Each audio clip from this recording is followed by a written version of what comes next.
কত দূর ওই মদিনার পথ, উহুদের মাঠ আর কত দূর, তায়েফের গ্রাম আর কত দূর, কত দূর রাসূলের রওজা বলো, কোথা সে বেলালের আজানের সুর, কোথা সে বেলালের আজানের সুর। হেরার গুহা বলো কত দূরে, আমিনার বাড়িটা কোন সদূরে, কোথা সে ওমরের খোরমা বাগান, আবু বকরের সেই সীমাহীন দান, কোথা সে ওমরের খোরমা বাগান, আবু বকরের সেই সীমাহীন দান, সব যেন মন জুড়ে বাজায় নূপুর, কত দূর ওই মদিনার পথ, উহুদের মাঠ আর কত দূর,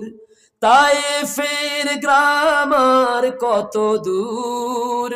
কত দূর রাসূলের রওজা বলো, কোথা সে বেলালের আজানের সুর, কোথা সে বেলালের আজানের সুর। পরশ পাথর ছিল প্রিয় নবী, কোরআনের অমলিন প্রতিচ্ছবি,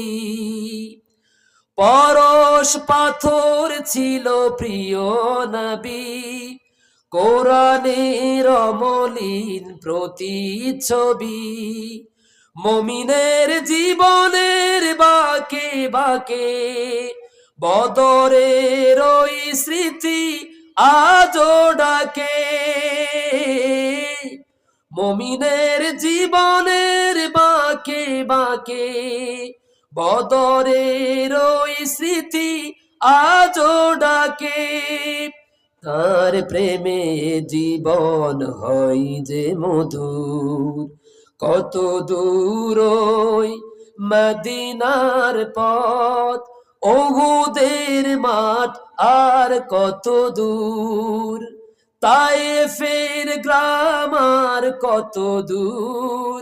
কত দূর রাসূলের রওজা বলো, কোথা সে বেলালের আজানের সুর, কোথা সে